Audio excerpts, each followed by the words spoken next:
7 RCR में मोदी।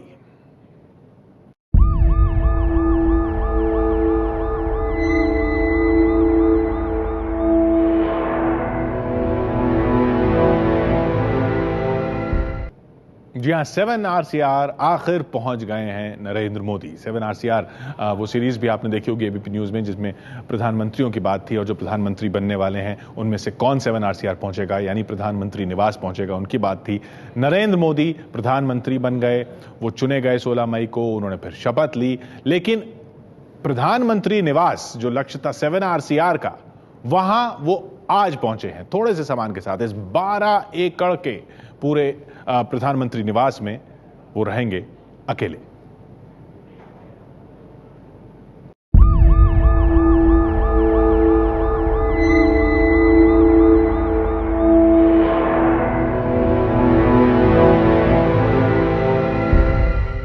ये है वो तस्वीरें जो टीवी कैमरों से आमतौर पर दिखाई देती हैं। ये तस्वीरें 7 RCR के बाहर की तस्वीरें हैं। ये वो जगह है जो पत्रकारों के लिए तय की गई है। यहीं मौजूद रहते हैं कैमरे जो 7 RCR में होती हर हलचल को रिकॉर्ड करते हैं। लेकिन ये तस्वीरें सिर्फ दरवाजे की तस्वीरें हैं। देश की सत्ता का सबसे बड़ा केंद्र 7 RCR काफी विशाल है। 7 RCR कितना बड़ा है? अगर इसको आंकड़ों में जोड़ें तो बनेगा करीब 12 एकड़। 12 एकड़ यानी करीब 10 फुटबॉल के मैदानों को जोड़ें तो बनेगा 7 RCR।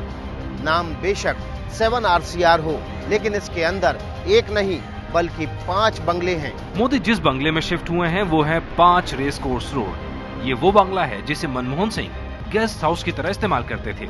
मनमोहन सिंह जिस बंगले में रहते थे वो था 3 रेस कोर्स रोड का बंगला। लेकिन घर के पास ही मनमोहन जिस बंगले को दफ्तर की तरह इस्तेमाल करते थे उसका नाम है 7 रेस कोर्स रोड यानी 7 RCR। मोदी भी 7 RCR को दफ्तर की तरह इस्तेमाल करेंगे। 7 रेस कोर्स में 5 बंगले हैं। ये है 1, 3, 5, 7 और 9। पिछले 3 दशक से ये बंगले प्रधानमंत्री के सरकारी निवास के तौर पर रिजर्व रहते हैं। यही वजह है कि मनमोहन सिंह चुनाव हारने के बाद 7 रेस कोर्स छोड़कर चले गए 3 मोतीलाल नेहरू मार्ग के बंगले में, जो कि पहले दिल्ली की मुख्यमंत्री रही शीला दीक्षित का निवास हुआ करता था। 7 RCR में जो बंगला नंबर 1 की जगह है उसे अब हेलीपैड की तरह इस्तेमाल किया जाता है। इस लिस्ट का आखिरी बंगला 9 रेस कोर्स प्रधानमंत्री की सुरक्षा में लगे SPG यानी स्पेशल प्रोटेक्शन ग्रुप के पास है। नरेंद्र मोदी 7 RCR में एक नई चीज का भी इस्तेमाल करेंगे। 7 RCR के भीतर से एक सुरंग बनाए जाने का काम शुरू हुआ था। सूत्रों के मुताबिक साल 2010 में खुफिया तरीके से ये सुरंग प्रधानमंत्री आवास से सफदरजंग एयरपोर्ट तक बनाई गई थी। करीब 1.5 किलोमीटर लंबी ये सुरंग अब पूरी हो चुकी है, जो कि प्रधानमंत्री को 7 RCR से पहुंचाएगी सफदरजंग एयरपोर्ट। ये है सफदरजंग एयरपोर्ट। पीएम यहाँ से उड़ान भरने के लिए जमीन के अंदर से आ सकते हैं। इस सुरंग को इस्तेमाल करने वाले मोदी देश के पहले प्रधानमंत्री होंगे। इस सुरंग को बनाने का मकसद ये है कि सड़क पर जब पीएम की आवाजाही हो तो लोगों को कम दिक्कतें हों। पूर्व प्रधानमंत्री इंदिरा गांधी का आवास एक सफदरजंग रोड था जहां उनकी हत्या कर दी गई थी। ये जगह अब म्यूजियम में तब्दील हो चुकी है। इसी के बाद पीएम के लिए ज्यादा सुरक्षित जगह के तौर पर 7 RCR को चुना गया।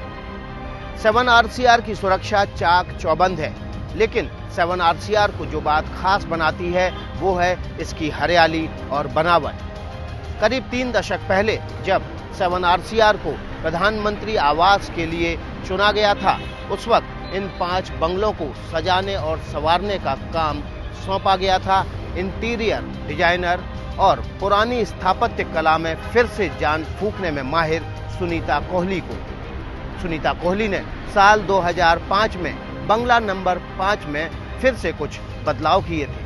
ईटी में छपी खबर के मुताबिक पूर्व प्रधानमंत्री मनमोहन सिंह की बेटी और इतिहासकार उपिंदर कौर का कहना है, पीएम निवास में सबसे खूबसूरत चीज यहाँ मोर और दूसरे पक्षियों का रहना है। सर्दियों की धूप में यहाँ बैठना बहुत अच्छा लगता है। उपिंदर के मुताबिक उनके पिता ने भी इन बंगलों में कोई बदलाव नहीं कराया था।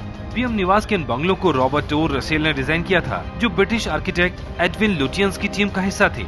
वो 1920 और 1930 के दशक में नई दिल्ली को डिजाइन कर रहे थे। रसेल ने 3 मूर्ति भवन और कनॉट प्लेस को भी डिजाइन किया था।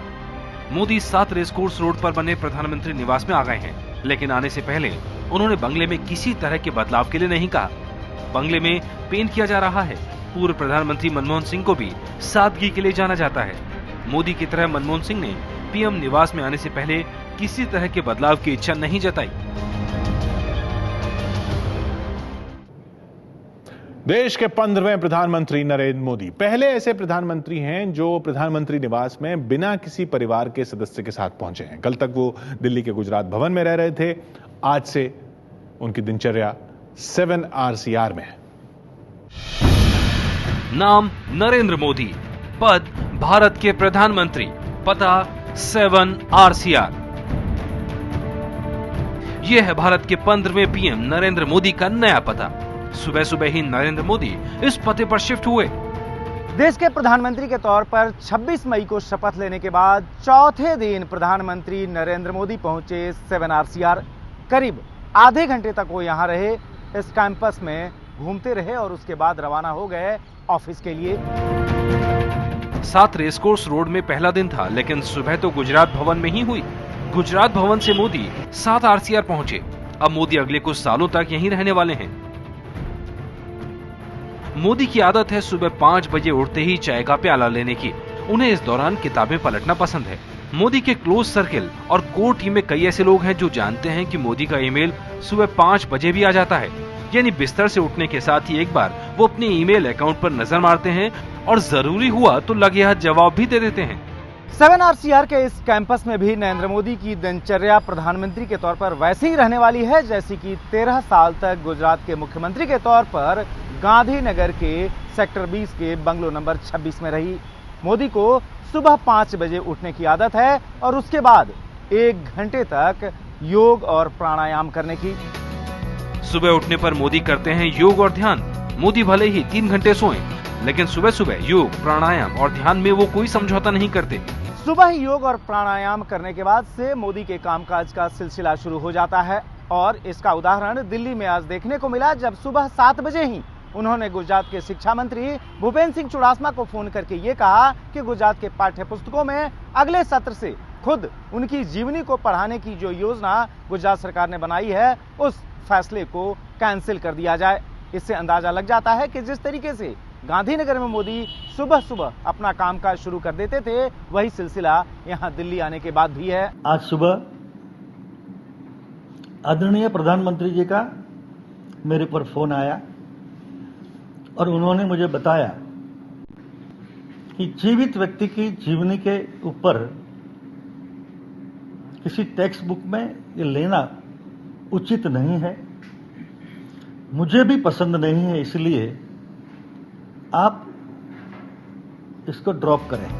मोदी से पहले जो 14 पीएम हाउस में दाखिल हुए वो अपने पूरे परिवार या परिवार के सदस्य के साथ दाखिल हुए।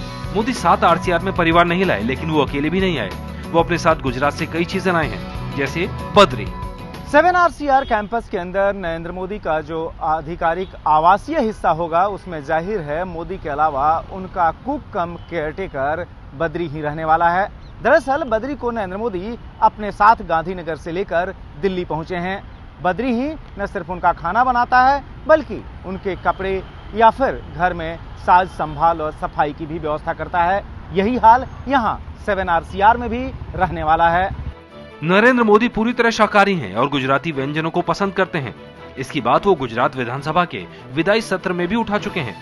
અને વાત સાચી છે કે હવે પ્રધાનમંત્રી કાર્યાલયમાં ગુજરાતી પણ બોલાશે।